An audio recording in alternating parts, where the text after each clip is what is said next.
Bom dia, irmãos. Graça e paz da parte de Deus, nosso Pai, e de Jesus Cristo, o nosso Senhor. Irmãos, talvez a melhor forma de nós começarmos o ano de 2026 seja do começo. E é claro, com isso eu não estou dizendo para nós começarmos em janeiro, porque não tem como começar de outra forma. Eu estou falando de nós começarmos expondo o livro de Gênesis. Irmãos, o livro de Gênesis, ele é extremamente importante. Em primeiro lugar, porque ele é a introdução de todo o restante das Escrituras e, portanto, é a introdução também de toda a história da redenção que fala a respeito de um Deus que resgatou o seu povo por intermédio do seu Filho, que se chama Jesus Cristo. Gênesis não é só a introdução de toda a Bíblia e de toda a história da redenção, como também Gênesis introduz todo o Antigo Testamento, que é a primeira parte da Bíblia, onde Jesus Cristo está oculto em diversos tipos, como pessoas, eventos, objetos e instituições, que são sombras que prefiguram o Salvador que haveria de vir ao mundo. E Gênesis também é importante não só por ser a introdução de toda a Bíblia, de toda a história da redenção e de todo o Antigo Testamento, como também Gênesis introduz o Pentateuco, o que nós chamamos de livro da lei, o que os judeus chamam de Torá, o conjunto de 5 livros, os 5 primeiros livros da nossa Bíblia, que são Gênesis, Êxodo, Levítico, Números e Deuteronômio. Essa seção da Bíblia mostra a necessidade da vinda de Jesus Cristo.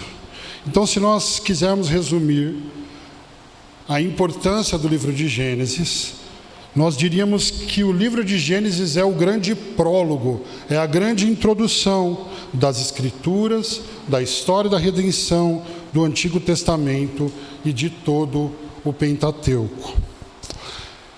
Irmãos, Gênesis é a primeira peça do grande quebra-cabeça que revela progressivamente as boas novas do que o Deus da aliança fez em Cristo Jesus para a redenção de um povo escolhido que é habilitado pelo Espírito Santo a viver para a glória de Deus e dar testemunho do Evangelho até a consumação do reino de Deus. E sobre esse grande quebra-cabeças, veja o que diz o teólogo chamado Miles Van Pelt, abre aspas: a nossa Bíblia contém 66 livros diferentes, escritos por um número desconhecido de autores humanos, em 3 idiomas diferentes, hebraico, aramaico e grego, ao longo de aproximadamente 1500 anos. Todavia, digo a você que a Bíblia também pode ser compreendida como um único livro, com um único autor, contendo uma única mensagem e um único propósito. A Bíblia é como um grande quebra-cabeça. Cada peça, livro individual, tem seu formato exclusivo e apresenta uma imagem própria e singular. Mas essas formas individuais foram concebidas para se encaixarem em um todo maior, de forma que a imagem completa forneça o contexto e dê sentido às imagens individuais menores. Fecha aspas. Ou seja, irmãos, mesmo em meio a toda essa diversidade de livros que nós temos na Bíblia, há uma unidade de autoria. Deus é o autor da Bíblia. Há uma unidade de mensagem. O Evangelho é a mensagem da Bíblia. E há uma unidade de propósito. A glória de Deus é o propósito da Bíblia. E o conteúdo, irmãos, dessa grande mensagem cujo autor é Deus e cujo propósito é a glória desse Deus, diz respeito a Jesus Cristo, que é o centro teológico de toda a Escritura. Ele é o todo maior que dá sentido às peças individuais desse quebra-cabeça. Jesus é a tampa da caixa desse quebra-cabeça. Como Lucas registrou, falando da conversa dos homens a caminho de Emaús, e começando por Moisés e todos os profetas, explicou-lhes o que constava a seu respeito em todas as Escrituras. A respeito de quem? Dele mesmo, Jesus. E como o próprio Jesus também disse no mesmo capítulo 24 de Lucas, versículo 44, era necessário que se cumprisse tudo o que estava escrito sobre mim. No caso, quem está falando? Jesus, na lei de Moisés, nos profetas e nos salmos. Agora, irmãos, perceba a importância de Gênesis. Se nós não tivéssemos o livro de Gênesis na Bíblia, essa história que a Bíblia inteira conta não faria sentido algum para nós. Porque para que houvesse redenção, era necessário que acontecesse uma perdição. E em qual livro está registrado a nossa perdição? Gênesis. E onde está a primeira semente do Evangelho na Bíblia? Em Gênesis também. Se nós tirássemos o livro de Gênesis da Bíblia e tentássemos ler de Êxodo para frente, nós não entenderíamos a Escritura, não faria sentido. Então, o livro de Gênesis, ele é indispensável. Isso significa, irmãos, que nós só podemos entender a história de Deus, que é o grande protagonista dessa história, que é também a nossa história, mas nós somos coadjuvantes, se nós primeiro entendermos o livro de Gênesis. E por isso, todos vocês sejam muito bem-vindos à série Projeto Original, que é o nome dessa série de Gênesis. Irmãos, antes de nós lermos o primeiro texto, eu quero fazer algumas afirmações importantes sobre a estrutura de Gênesis. O livro de Gênesis é constituído de duas partes. A primeira parte mostra como Deus cria o universo e a humanidade. E essa primeira parte vai do capítulo 1 até o capítulo 11 de Gênesis. O restante do livro de Gênesis mostra como Deus escolhe um homem que se chama Abraão. E também um povo que se chama Israel. Para quê? Para levar o seu plano de redenção adiante. E essa parte é registrada dos capítulos 12 até o capítulo 50 de Gênesis. Esse é um mapa e essa é a primeira estrutura que nós encontramos no livro de Gênesis. Além disso, irmãos, o livro de Gênesis, ele está estruturado em 10 relatos que começam com a expressão: essas são as gerações de, ou este é o livro das gerações. Nós vamos falar sobre isso mais tarde, quando nós estivermos expondo outros textos, mas por enquanto saiba que toda vez que o autor do livro usar essa expressão, estas são as gerações de, ele está começando um novo relato. E antes desses 10 relatos, há uma introdução também no livro de Gênesis, que nós conhecemos como prólogo, que vai do capítulo 1, versículo 1, até o capítulo 2, versículo 3. Normalmente, quando eu preguei Gênesis durante a minha vida, em um sermão só eu pregava esse prólogo inteiro. Dessa vez a gente está fazendo diferente. Nós vamos pregar apenas 2 versículos, nós vamos andar por esse prólogo um pouco mais devagar, para entendermos um pouco melhor quem Deus é e o que Deus está fazendo aqui, por que essa mensagem é importante. Por isso eu quero convidar você a abrir a sua Bíblia em Gênesis, capítulo 1.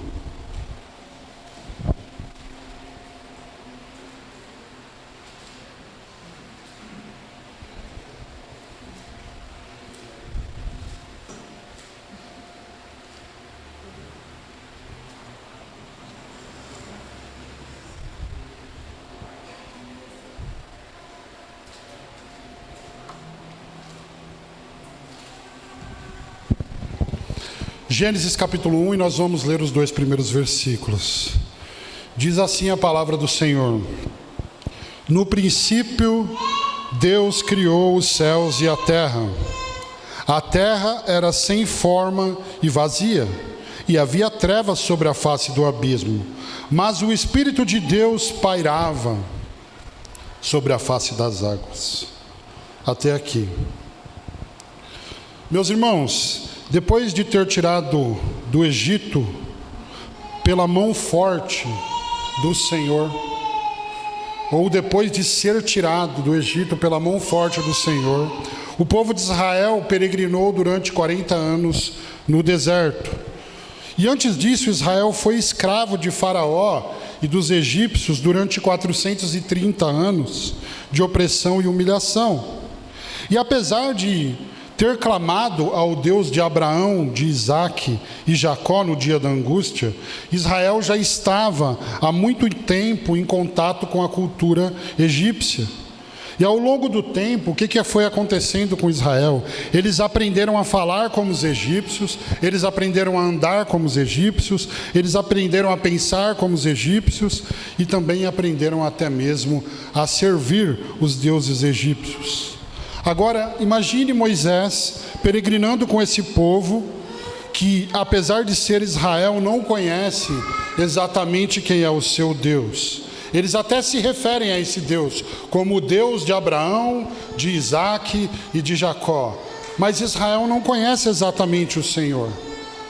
Irmãos, imagina um povo que está com medo do deserto. Imagina um povo que está com medo do calor do dia. Imagine um povo que está com medo do frio noturno. Imagine um povo que está com medo da falta de água, da falta de comida. Imagine um povo que está com medo dos seus inimigos. E parece até que eles já tinham esquecido os grandes sinais que o Senhor tinha operado para tirar com mão forte o seu povo do Egito. Parece que a mente deles havia apagado. Porém, irmãos, Deus se revelou a Moisés e o inspirou a escrever não somente o livro de Gênesis, mas também todo o restante do Pentateuco. E através da vida de Moisés, o livro de Gênesis vem como se fosse um cartão de visitas, uma apresentação do Deus de Israel para aquele povo, para que a visão de mundo de Israel fosse reorientada e eles soubessem quem é o Senhor. E sabendo quem é o Senhor, eles passassem a confiar no Senhor. E sabendo quem é o Senhor, eles o cultuassem e o servissem. E sabendo quem é o Senhor, eles obedecessem às leis do Senhor, que também foram dadas por intermédio de Moisés. Então, irmãos, para escrever o livro de Gênesis, além da revelação divina, Moisés teve acesso a tradições orais, ele teve acesso a fontes escritas, ele teve acesso a relatos antigos da criação, e agora está aqui Gênesis em nossas mãos, recebido por nós como palavra de Deus escrita, inspirada, inerrante, infalível, suficiente e autoritativa sobre a vida de cada um dos cristãos de hoje. Pois bem, irmãos, a primeira palavra escrita na Bíblia é Bereshit, que é o título original deste livro na Bíblia hebraica. Porém, quando o Antigo Testamento foi traduzido para o grego, que é a versão conhecida como Septuaginta, ou a versão dos 70, esse livro recebeu esse novo nome que nós temos hoje, Gênesis, que significa Gênese ou começo. Mas o título original, Bereshit, corresponde às primeiras palavras do livro. No Antigo Oriente Próximo se tinha o costume de intitular um livro com as primeiras palavras do livro. Justo, né? Então, quais são as primeiras palavras que você está vendo aí? Esse é o título do livro. Bereshit é no princípio. Esse é o título desse livro. Irmãos, Gênesis é, portanto, o livro dos começos, o livro das origens, do universo, da humanidade, do pecado, de Israel e também da redenção. Então chegou a hora de nós olharmos para essas linhas e nós começarmos a entender quem é Deus e nós observarmos o cartão de visitas de Deus para o povo de Israel que não o conhecia. E talvez nós tenhamos passado uma vida toda na igreja e ainda não o conhecemos, e ainda não sabemos quem Ele é. Porque muitas vezes quando a gente entra na igreja para ouvir sermões, nós queremos que os sermões falem sobre nós. Mas eu vou mostrar para você o quanto a gente é importante nessa narrativa. No princípio, Deus, não é sobre nós. O autor de Gênesis quer falar sobre algo muito mais importante do que a nossa vida individual. O autor de Gênesis quer falar do grande, do soberano, do poderoso. E em primeiro lugar, a primeira coisa que a gente aprende aqui nesse texto é que Deus é pré-existente. Moisés, irmãos, ele volta ao princípio de tudo, então, para reorientar a visão de mundo e as crenças do povo de Deus. E ele começa dizendo: no princípio, Deus. No começo, Deus. Antes de tudo, Deus. E perceba aqui que Moisés, ele não se preocupa em provar a existência de Deus. Ele não se preocupa em explicar de onde veio Deus. Ele não se preocupa em provar alguma coisa para alguém ou dizer qual foi o começo de Deus. Ele simplesmente chega afirmando que Deus é antes de tudo. Meus irmãos, a Bíblia nos apresenta um Deus que é a grande causa da existência do universo, porém é uma causa não causada. Ele é eterno, pré-existente, autoexistente, sempre eterno, o primeiro e o último. O livro de Salmos 92 diz: antes que os montes nascessem, ou que tivesses formado a terra e o mundo, sim, de eternidade a eternidade, Tu és Deus. 1 Crônicas 29:10. Então Davi bendisse ao Senhor na presença de toda a comunidade: ó Senhor, Deus de nosso pai Israel, bendito és Tu de eternidade em eternidade. Então esse Deus, amados, ainda antes que houvesse tempo, Ele já era Deus. Ainda antes que houvesse espaço, Ele já reinava. Ainda antes que existisse matéria, Ele já existia. Ele é atemporal, Ele é não espacial e Ele é imaterial. Deus está fora de tudo isso. Deus está fora do tempo, do espaço e da matéria. Deus transcende a isso. Deus é antes de tudo isso. Sabe o que isso significa? Moisés estava escrevendo esse relato para quem? Para o povo de Israel. Israel não precisava temer o deserto, porque aquele deserto tinha um começo e tinha um fim. Mas ao lado deles estava o Deus que não tem começo e nem fim. O Deus eterno, aquele que seria para Israel, durante o dia, uma nuvem que livraria Israel do calor, e uma coluna de fogo à noite que livraria o seu povo do frio. Ele lhes daria pão e carne no deserto. Ele lhes daria água no deserto.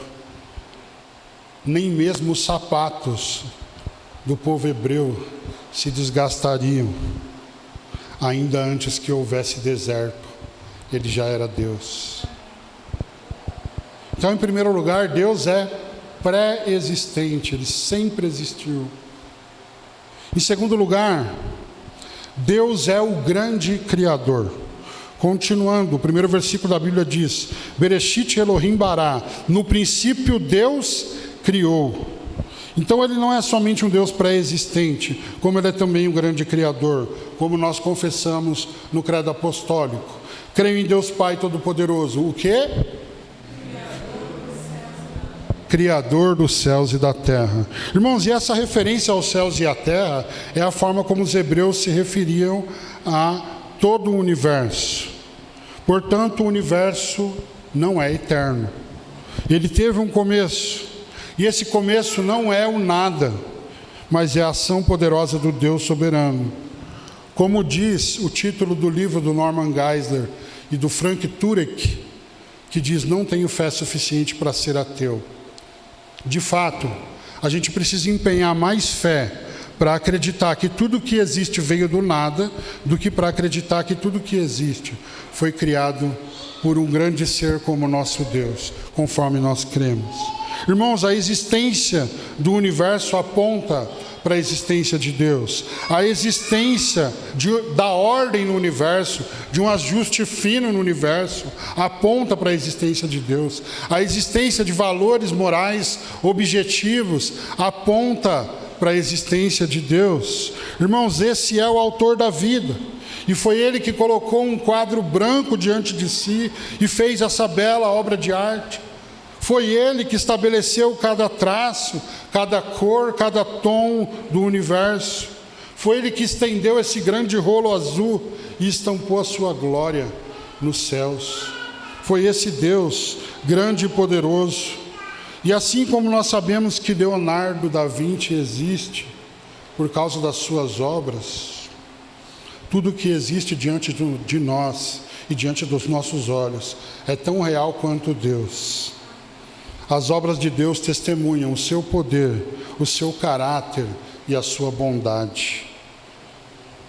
Sabe o que isso significa?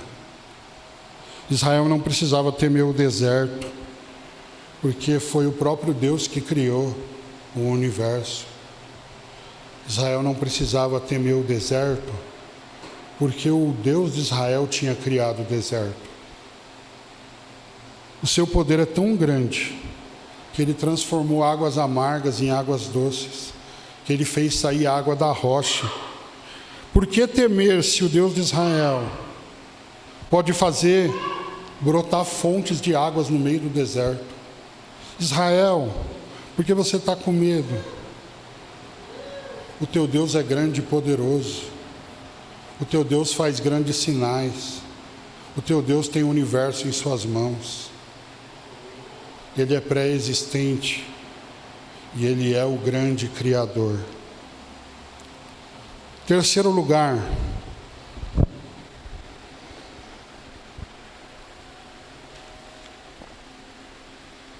além de pré-existente e grande Criador, Deus é transcendente. Irmãos, há uma crença filosófica e religiosa que se chama panteísmo, que acredita que Deus é tudo e tudo é Deus. Acredita que uma árvore é Deus, o carro é Deus, o chão é Deus, tudo é Deus. Existem vários países no mundo que seguem uma linha de crença e de filosofia como essa. Mas, irmãos, por incrível que pareça, esse tipo de pensamento já estava presente naqueles tempos antigos, em que Deus era confundido com a natureza, com o sol, com a lua, com as estrelas e tudo mais. Havia esse tipo de crença no Egito, por exemplo. E, inclusive, Israel foi alertado contra isso.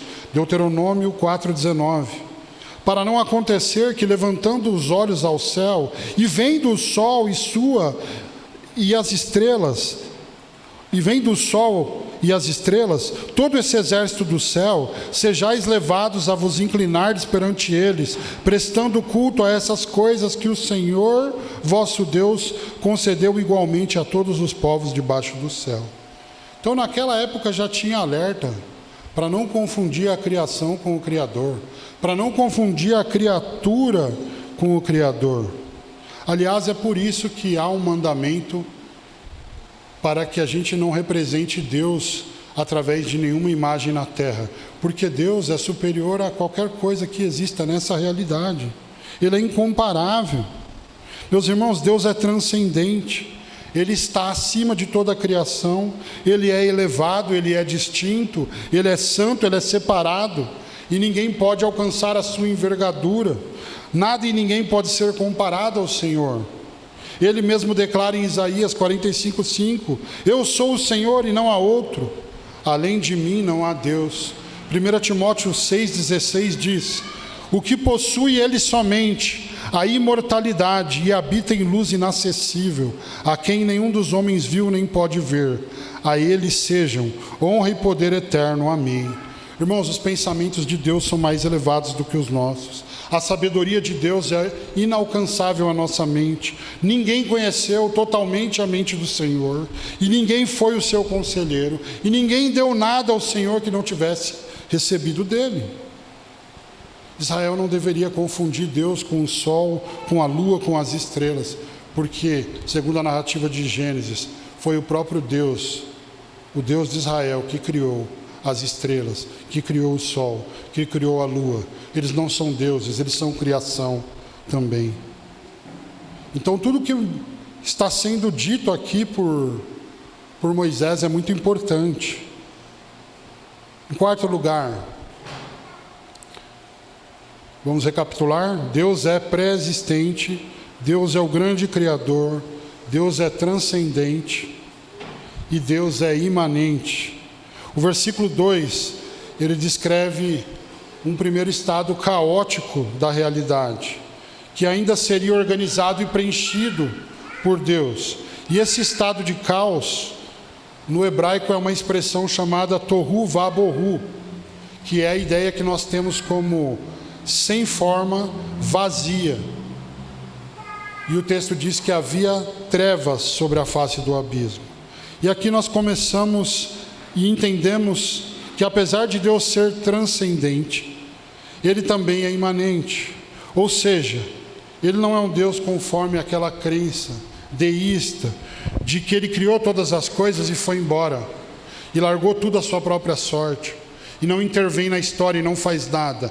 Irmãos, Deus participa da história. Segundo a Bíblia, Deus é um participante ativo da história. Ele age, Ele atua, Ele intervém, Ele se relaciona, Ele perdoa, Ele chama, Ele opera, Ele transforma.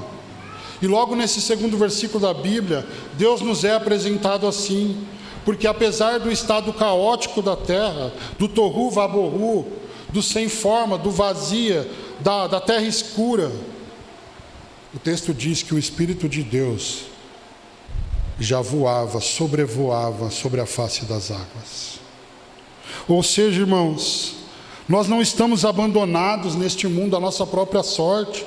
Desde o começo, toda essa realidade já era envolvida pela glória de Deus, de forma que toda a terra e céu, todo o universo está cheio da glória de Deus. Isso significa que Deus é tão grande que nós não podemos alcançá-lo, mas ao mesmo tempo Ele é tão pessoal que Ele está a uma oração de distância de nós. Que Deus age na história e que Ele se importa com a sua criação.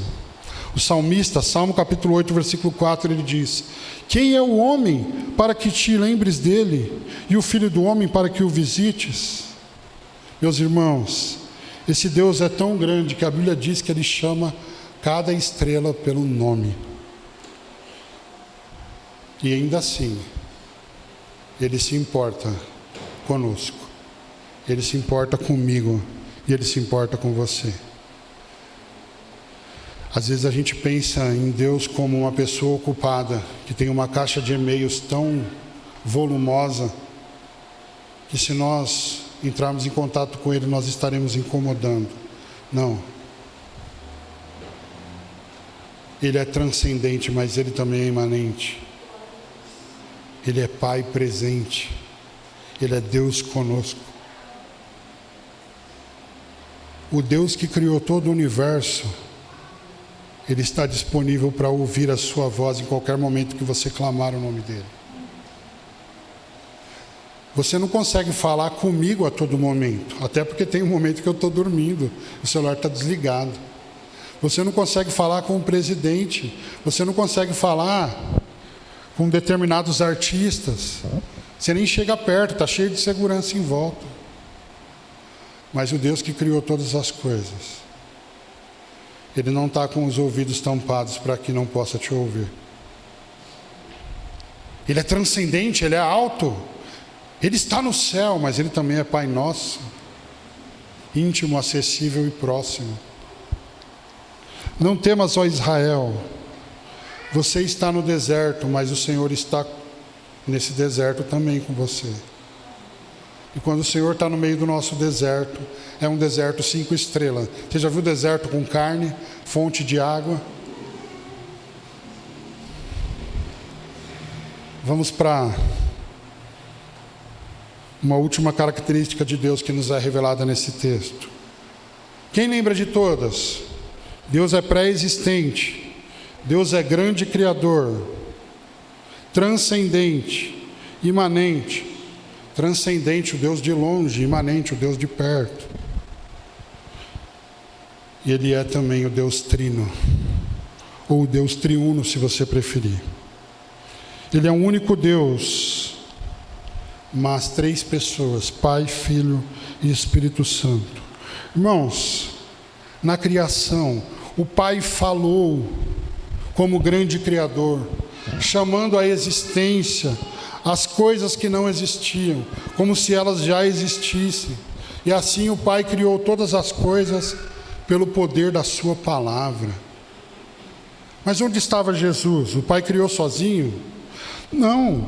O Filho é a palavra que estava no princípio e por meio de quem Deus criou todas as coisas. João capítulo 1, versículos 1 a 3. No princípio era o Verbo, e o Verbo estava com Deus, o Verbo era Deus. Ele estava no princípio com Deus.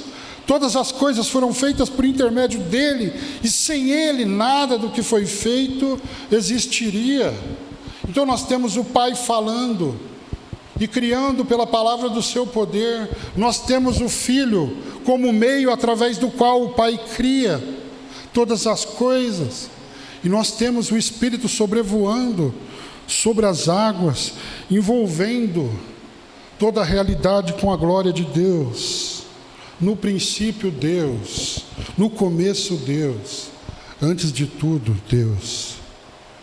Irmãos, aqui estava o Deus Trino criando todas as coisas para a sua própria glória. E para nós que conhecemos a história, nós sabemos que o pecado nos separaria de Deus, que todo esse universo seria afetado pelo pecado original. Porém, o Deus Trino não foi pego de surpresa pelo pecado de Adão e nem pelo nosso.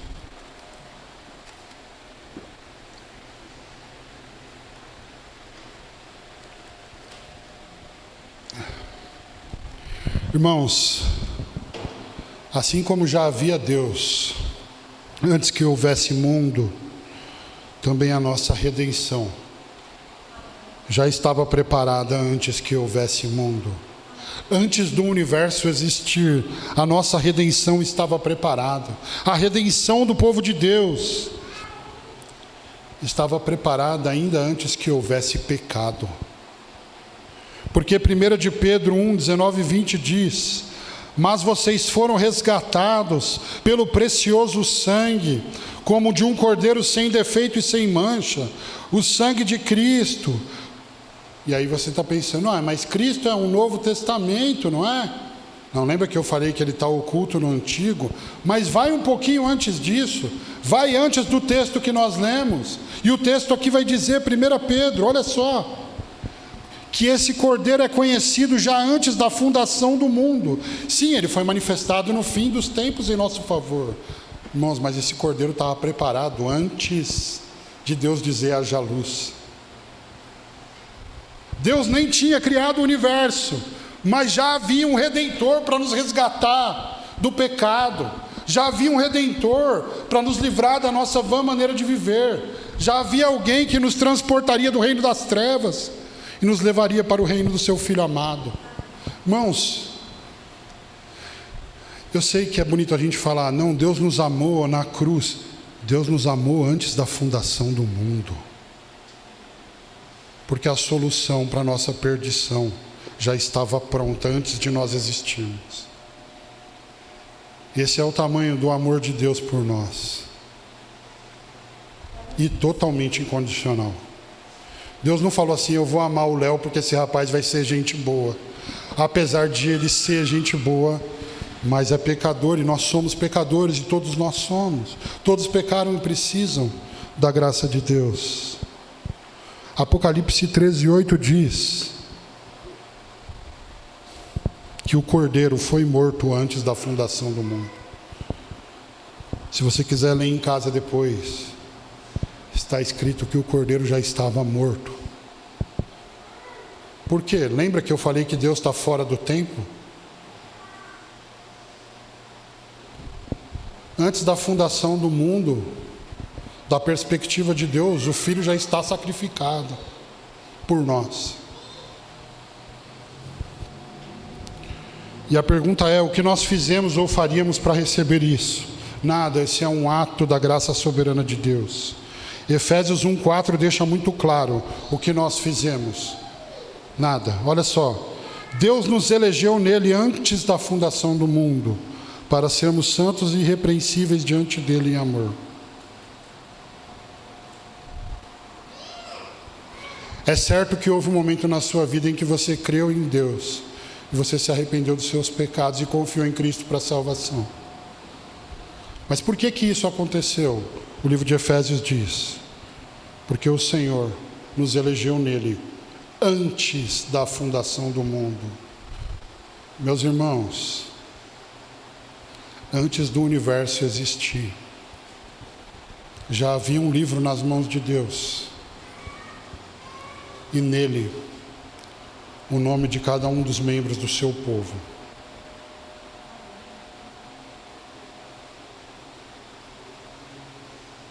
Ele nos elegeu nele antes da fundação do mundo. E quando o Cordeiro foi manifesto, nós temos algo semelhante ao cenário da criação. O que aconteceu na criação? O Pai falou e por intermédio do Filho criou todas as coisas, o Espírito voando. E quando Deus nos envia Jesus para a nossa redenção, o que acontece? Jesus é batizado, ele sai das águas. E quando ele sai das águas, o Pai fala de novo: este é meu Filho amado, em quem eu me agrado. E o Espírito voa de novo, ele desce como uma pomba. Deus está dizendo que ele está recuperando aquilo que o pecado destruiu. Deus não somente nos criou, mas ele nos resgatou depois que nós nos perdemos. Louvado seja o Senhor por essa verdade. E se essa verdade não alcança o seu coração, você ainda não se converteu. Você precisa se arrepender hoje. Se essa verdade não te toca, de ser amado antes do mundo existir, você ainda precisa se converter. Essa é uma verdade maravilhosa. Através do sacrifício perfeito de Jesus, nosso substituto, nós fomos salvos pela graça de Deus, por meio da fé, somente na obra de Jesus. Irmãos, toda essa revelação a respeito de quem Deus é, o cartão de visitas de Deus ao povo de Israel que tinha vivido 430 anos no Egito, serviu para apresentar a Israel o Deus de Abraão, Isaque e Jacó. Serviu para purificar o povo da influência da idolatria egípcia e para reorientar a visão de mundo do povo de Deus, para encorajá-los na jornada do deserto e da conquista da terra prometida.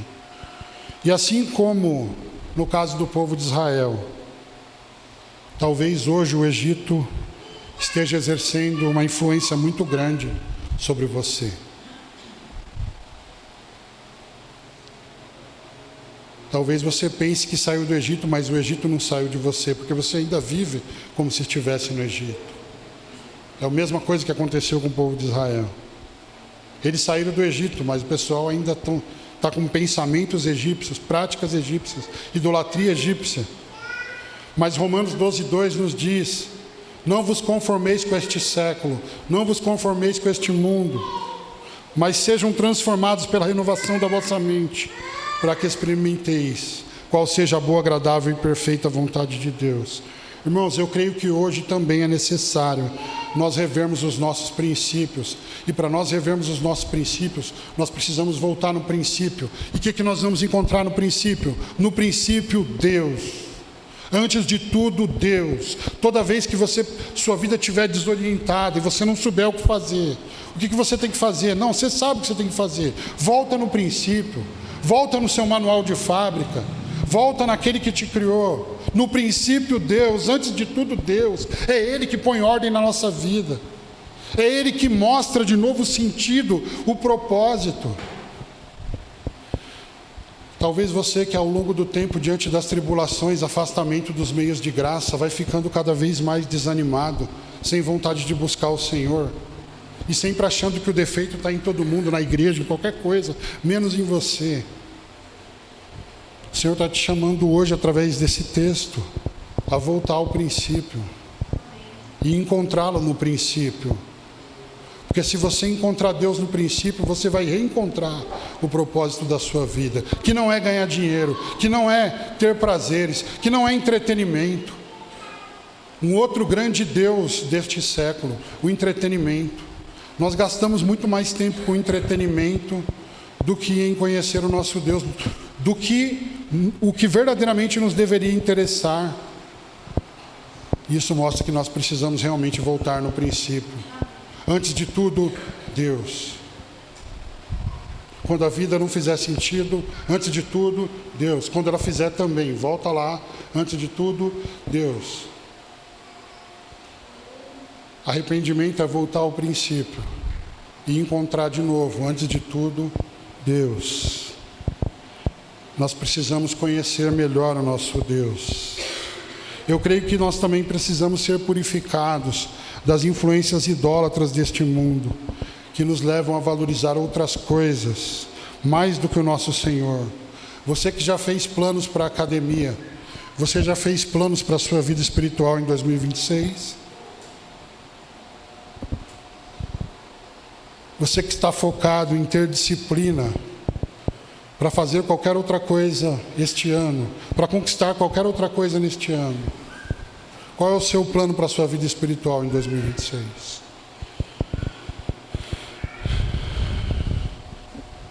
Eu creio que nós precisamos examinar nossa vida hoje e ver se a nossa vida corresponde a uma cosmovisão, a uma visão de mundo cristã, ou se nós ainda estamos na forma do mundo de agir, de pensar e de viver. Ou se nós ainda estamos nas práticas dos egípcios. Essa mesma mensagem que reorientou a visão dos hebreus, ela vem para reorientar a nossa visão hoje. E é por isso que nós cantamos hoje: Senhor, sê minha vida e sê a minha visão.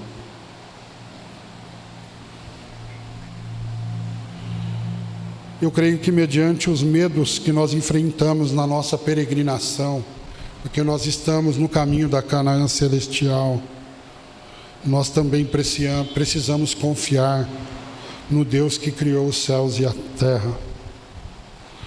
Nós não precisamos temer essa caminhada e esse deserto, porque o Senhor, no qual nós cremos, está conosco. Ele disse: eis que eu estou convosco todos os dias até a consumação dos séculos.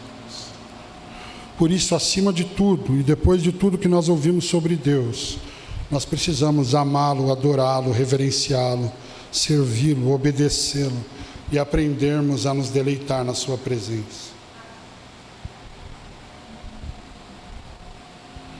Irmãos, hoje nós recebemos um cartão de visitas. Deus é pré-existente, Deus é o grande Criador, Deus é transcendente. Ele não é o céu, Ele não é a terra, Ele criou os céus e a terra. Deus é imanente, Ele é presente, e Deus é trino. E o que nós fazemos diante de tamanha glória? Apocalipse 4:11. Nosso Senhor e nosso Deus, Tu és digno de receber a glória, a honra e o poder. Por quê? Porque Tu criaste todas as coisas e por Tua vontade elas existiram e foram criadas. Porque dEle, por Ele e para Ele são todas as coisas. Se você crê que Deus é tudo isso, reverencie esse Deus, ame esse Deus, adore esse Deus, viva para esse Deus. Tem o melhor 2026 do mundo, sabe qual vai ser? Viver para a glória dEle. E viver para a glória dEle é viver conforme as Escrituras. Eu quero encerrar esse sermão convidando os irmãos a cantarem comigo uma bela canção que fala dos atributos divinos.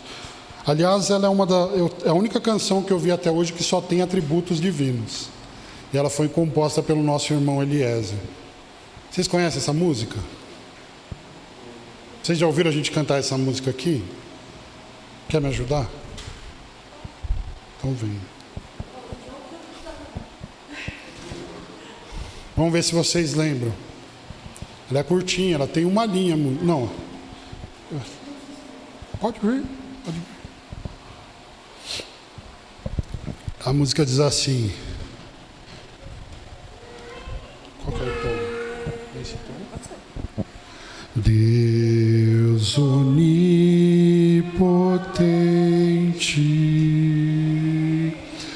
grande Criador,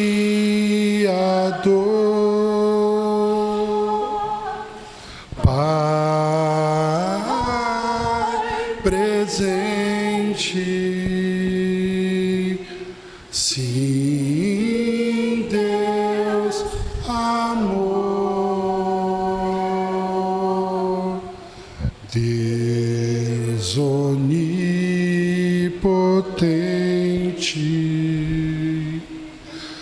grande Criador,